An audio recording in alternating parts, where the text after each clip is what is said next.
महाराष्ट्र शासनाच्या अन्न, नागरी पुरवठा आणि ग्राहक संरक्षण विभागांतर्गत राबवल्या जाणाऱ्या अत्यंत महत्त्वाकांक्षी आणि संवेदनशील अशा धान्य वाहतूक तसेच पुरवठा कंत्राट निघतंय।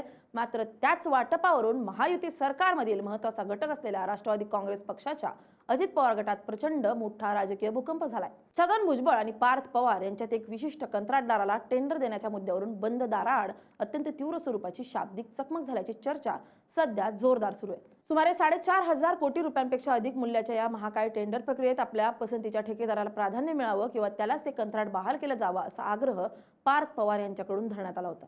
परंतु प्रशासकीय नियम, पारदर्शकता आणि कायदेशीर बाबींचा हवाला देत छगन भुजबळ यांनी या दबावासमोर झुकण्यास स्पष्ट नकार दिलाय। भुजबळांच्या या ठाम नकारानं संतप्त झालेल्या पार्थ पवार यांनी थेट ज्येष्ठ नेत्यांच्या उपस्थितीतच वाद घातल्यामुळे मंत्रालयापासून ते थेट देवगिरी बंगल्यापर्यंतच्या राजकीय वर्तुळात एकच खळबळजनक चर्चा सुरू झाली आहे। या वादामुळे राष्ट्रवादी काँग्रेसमधील अंतर्गत धुसफूस, ज्येष्ठ नेते विरुद्ध पक्षाची नवी युवा पिढी यांच्यातील सुप्त संघर्ष आणि सत्तेच्या केंद्रावरून चाललेली रस्सीखेच आता पूर्णपणे चव्हाट्यावर आली आहे। काय आहे हा नेमका टेंडर घोळ, पाहूया त्या व्हिडिओतून। नमस्कार, मी स्नेहल चौधरी, आपण पाहतात LS मराठी। या संपूर्ण प्रकरणाची पार्श्वभूमी अत्यंत गुंतागुंतीची आणि शासकीय टेंडर प्रक्रियेतील आर्थिक हितसंबंधाशी जोडलेली आहे। अन्न व नागरी पुरवठा विभागामार्फत दरवर्षी राज्यातील कोट्यवधी शिधापत्रिका धारकांना सार्वजनिक वितरण व्यवस्थेअंतर्गत धान्य, डाळी आणि इतर जीवनावश्यक वस्तूंचा पुरवठा केला जातो। या धान्यांची गोदामातून विविध रेशन दुकानांपर्यंत वाहतूक करणं आणि पुरवठ्याचं व्यवस्थापन करणं यासाठी कोट्यवधी रुपयांची कंत्राटी काढली जातात। या कंत्राटदारांवर नियंत्रण मिळवण्यासाठी राज्यातील अनेक मोठे व्यावसायिक आणि राजकीय वरदहस्त असलेले कंत्राटदार नेहमीच उत्सुक असतात।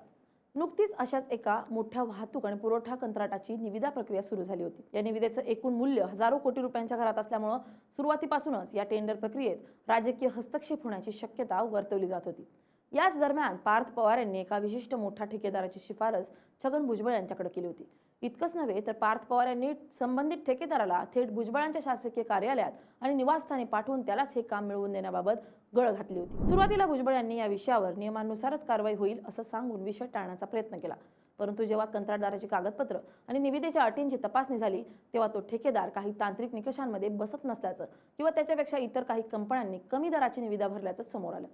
शासकीय नियमानुसार सर्वात कमी दराची आणि निकष पूर्ण करणाऱ्या कंपनीलाच टेंडर देणं बंधनकारक असतं। जर यात कोणताही फेरबदल केला किंवा वरिष्ठ पातळीवरून हस्तक्षेप करून अटी शिथिल केल्या तर भविष्यात कॅग, न्यायालय किंवा विरोधी पक्षांकडून गंभीर आक्षेप घेतले जाऊ शकतात। याची पूर्ण जाणीव छगन भुजबळ यांना होती। भुजबळ हे राज्यातील अत्यंत अनुभवी, जुने जाणते आणि प्रशासनावर मजबूत पकड असलेले नेते। त्यांनी आपल्या प्रदीर्घ राजकीय कारकिर्दीत अनेक मंत्रालय सांभाळली असून टेंडर प्रक्रियेतील कायदेशीर अडचणींचा त्यांना दांडगा अनुभव आहे। त्यामुळे त्यांनी थेट हस्तक्षेप करून त्या विशिष्ट ठेकेदाराला कंत्राट देण्यास किंवा टेंडरच्या अटींमध्ये फेरबदल करण्यास साफ नकार दिला। भुजबळ यांच्या या भूमिकेवर संबंधित कंत्राटदार नाराज झाला आणि त्यानं ही सर्व माहिती पार्थ पवार यांच्या कानावर घातली। आपला शब्द पडल्यामुळे आणि आपल्या शिफारसीला ज्येष्ठ मंत्र्यांनी केराची टोपली दाखवल्यामुळे पार्थ पवार अत्यंत आक्रमक झाले। त्यांनी थेट मुंबईतील उपमुख्यमंत्र्यांचं निवासस्थान असलेल्या देवगिरी बंगल्यावर या विषयाचा छडा लावण्याचं ठरवलं। ज्यावेळी देवगिरीवर पक्षाची एक महत्त्वाची बैठक किंवा नेत्यांची भेट सुरू होती, नेमका त्याच वेळी पार्थ पवार यांनी छगन भुजबळ यांच्या समोर या टेंडरचा विषय अत्यंत आक्रमकपणे उपस्थित केला। देवगिरी बंगल्यावरील त्या बंद दाराआड झालेल्या बैठकीत उपस्थित असलेल्या प्रत्यक्षदर्शी सूत्रांच्या हवाल्यानं जी माहिती समोर आली आहे ती अत्यंत धक्कादायक आहे। पार्थ पवार यांनी भुजबळ यांना थेट प्रश्न विचारत आमच्या माणसाचं काम का केलं जात नाहीये, तुम्ही पक्षात ज्येष्ठ आहात पण आमच्या शिफारसीची काही किंमत नाही का, अशा स्वरूपाचं विचारणा केली। त्यावर छगन भुजबळ यांनी सुरुवातीला अत्यंत संयमानं उत्तर देत प्रशासकीय नियमांचं उल्लंघन करून असं काम करता येत नाही आणि यामुळे सरकार तसेच मंत्रालयाची नाहक बदनामी होऊ शकते असं समजावून सांगण्याचा प्रयत्न केला। मात्र पार्थ पवार ऐकण्याच्या मनस्थितीत नव्हते। त्यांचा आवाज चढत गेल्यानं छगन भुजबळ यांचाही संयम सुटला। भुजबळ यांनी आपल्या खास शैलीत पार्थ पवार यांना सुनावलं की तुम्ही अजून राजकारणात आणि प्रशासनात नवीन आहात। टेंडर प्रक्रिया कशी चालते, त्याचे कायदे काय आहेत याची तुम्हाला माहिती नाही। मी अशा प्रकारे बेकायदेशीरपणे कोणत्याही फाईलवर स्वाक्षरी करणार नाही आणि पक्षाच्या कोणत्याही दबावाला बळी पडणार नाही। जर तुम्हाला वाटत असेल की मी चुकीचं वागतोय तर तुम्ही खुशाल मुख्यमंत्र्यांकडे किंवा उपमुख्यमंत्र्यांकडे तक्रार करू शकता।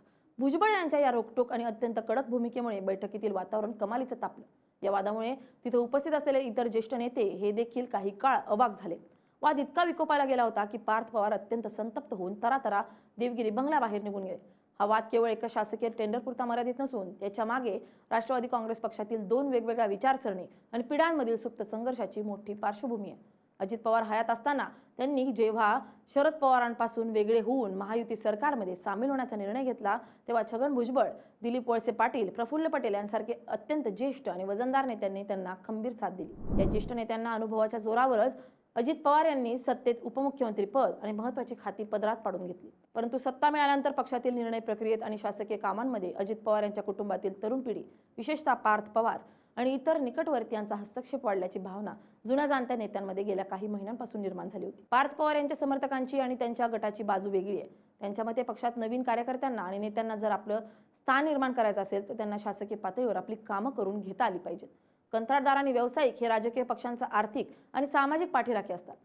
जर त्यांच्याच कामांना मंत्र्यांकडून दाद मिळत नसेल तर पक्षात तरुणांनी काम कसं करायचं असा सूर त्यांच्या गोटातून आळवला जातोय. अशा परिस्थितीत जर अन्न व नागरी पुरवठा विभागात 4,500 कोटी रुपयांच्या टेंडरमध्ये थेट मंत्र्यांच्या पातळीवरून फेरफार केल्याचं उघड झालं असतं तर विरोधकांच्या हाती मोठं कोलीत मिळालं असतं. याची दूरगामी राजकीय किंमत केवळ भुजबळ यांनाच नाही तर संपूर्ण महायुती सरकारला आणि प्रामुख्याने अजित पवार गटाला मोजावी लागली असती. तुर्तास तरी मी कोणताही हस्तक्षेप करत नाही, शासकीय कामात कधीही पडलो नाही असं म्हणत पार्थ पवारांनी यावर सारवासारव केली आहे. पण आगामी काळातही अनुभवी नेते विरुद्ध पार्थ पवार असंच राहिल्यास येणारे दिवस वेगळे दिसू शकतात. Bureau report, LS Marathi.